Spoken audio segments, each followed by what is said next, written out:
মুক্তিযুদ্ধের পর স্বাধীন বাংলাদেশে সুপ্রিম কোর্টের প্রথম কার্যক্রম বসেছিল ১৯৭২ সালের ১৮ ডিসেম্বর।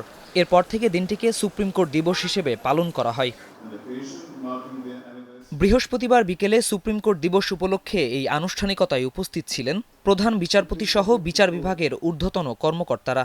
আমারে মেরে ফেলতে চায়, অসুস্থ বানাইতে চায়, মেলাটা আমি সুস্থ হয়ে চলে আসছে, ঠিক আছে, যখন বলেই ফেলছে টাইমটা দিয়েই ফেলবে। অনুষ্ঠানে স্বচ্ছ ও জবাবদিহিমূলক বিচার ব্যবস্থা গড়ে তোলার তাগিদ দেন প্রধান বিচারপতি। তিনি বলেন, বিচার হতে হবে স্বচ্ছ ও নির্ভরযোগ্য।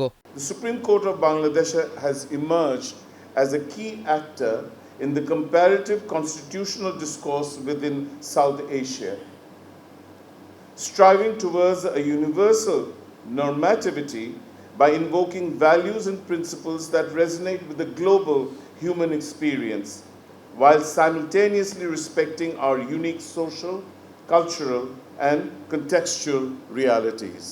এদিকে প্রধান বিচারপতির সঙ্গে সাক্ষাৎ শেষে হাইকোর্টের অস্বাভাবিক জামিনের বিষয়ে উদ্বেগ জানিয়েছেন আইন উপদেষ্টা আসিফ নজরুল।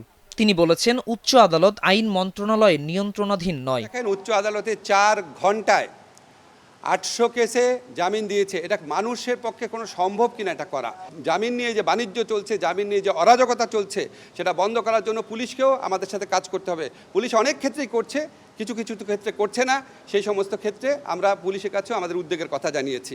বিদায়ী প্রধান বিচারপতি সৈয়দ রেফাত আহমেদের পর ওই আসনে কে বসবেন তা জানতে অন্তত ৩-৪ দিন অপেক্ষায় থাকতে হবে বলেন আইন উপদেষ্টা। কে পরবর্তী প্রধান বিচারপতি হচ্ছেন, এটা হচ্ছে সরকারের নীতি নির্ধারণের বিষয়। এই নীতি নির্ধারণের বিষয়ে এককভাবে কোনো কিছু বলার এখতিয়ার আমার নাই। শাহানুর ইসলাম, স্টার নিউজ, ঢাকা। তবে আমি